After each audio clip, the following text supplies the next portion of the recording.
ಶ್ರೀನಿವಾಸ ನಾನೇ ಮಹಾಲಯ ಕುಲಕರ್ಣಿ. ಶ್ರೀ ಪರಮಾತ್ಮನೆ ಓಂ ಶ್ರೀ ಪರಮಾತ್ಮನೆ ನಮಃ.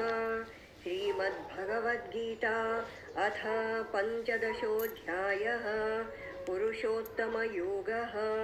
ಶ್ರೀಭಗವಾನುವಾಚ ऊर्ध्वमूलं मधशाखम् अश्वत्थं प्राहुरव्ययं छन्दांसि यस्य पर्णानि यस्तं वेद स वेदवित्. सय्याति वायुर्गन्धानि वाशयात् श्रोत्रं चक्षुस्पर्शनं च रसनं घ्राणमेव च अधिष्ठाय मनश्चायो विषयानुपसेवते. सर्वाणि भूतानि भूतस्थोऽक्षरमुच्यते. सम्पद्विभागयोगः.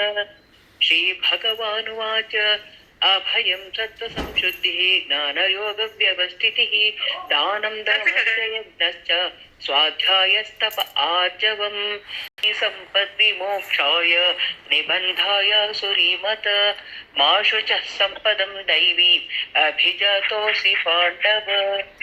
वृत्तिं च निवृत्तिं च जनान विदुरासुराः न शौचं नापि चाचारो न सत्यं तेषु विद्यते.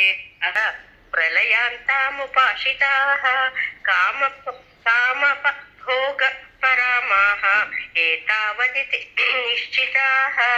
आशायत्समशुभाना नासुरीष्वेव योनिषु असुरी योनिमापन्ना मूढा जन्मनि जन्मनि प्राप्यैव कौन्तेय ततो याञ्च दमां गतिम्. विद्यायै योगशास्त्रे श्रीकृष्णार्जुनसंवादे दैवासुरसम्पद्विभागयोगो नाम षोडशोऽध्यायः. योगशास्त्रे श्रीकृष्णार्जुनसंवादे श्रद्धात्रयविभागयोगो नाम सप्तदशोऽध्यायः.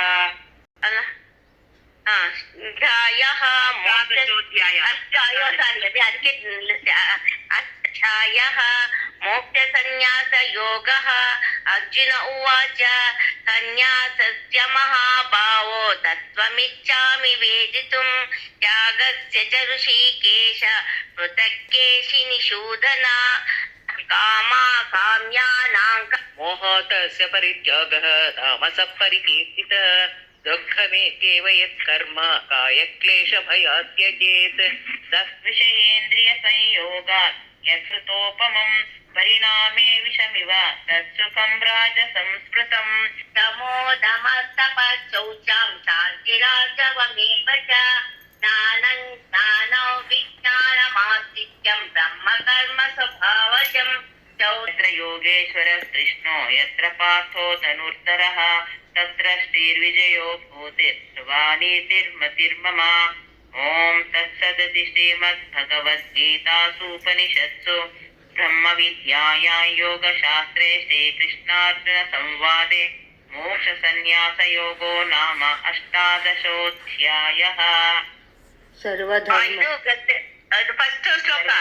मामेकं शरणं व्रज अहं त्वां मोक्षयिष्यामि सर्वपापे ओके. धन्यवाद. ओम जय भगवद्गीते कर्म सुमर्म प्रकाशिनी कामासक्तिहर तत्त्वज्ञान विकाशिनी वेद्या ब्रह्मपरा. ओम जय भगवद्गीते. ಓಂ ಜಯ ಭಗವದ್ಗೀತೆ. ಉಷಃ ಕಾಲದಲ್ಲಿ ಏಕಾದಶಿ ನಿಮಿತ್ತ ಅಖಂಡ ಪಾರಾಯಣ ಧ್ಯಾನಗಮ್ಯ ಸಂಘದ ವತಿಯಿಂದ ಭಾರತೀ ರಮಣ ಮುಖ್ಯ ಪ್ರಾಣಾಂತರ್ಗತ ಶ್ರೀ ಕೃಷ್ಣಾರ್ಪಣಮಸ್ತು. ನಮಸ್ಕಾರ.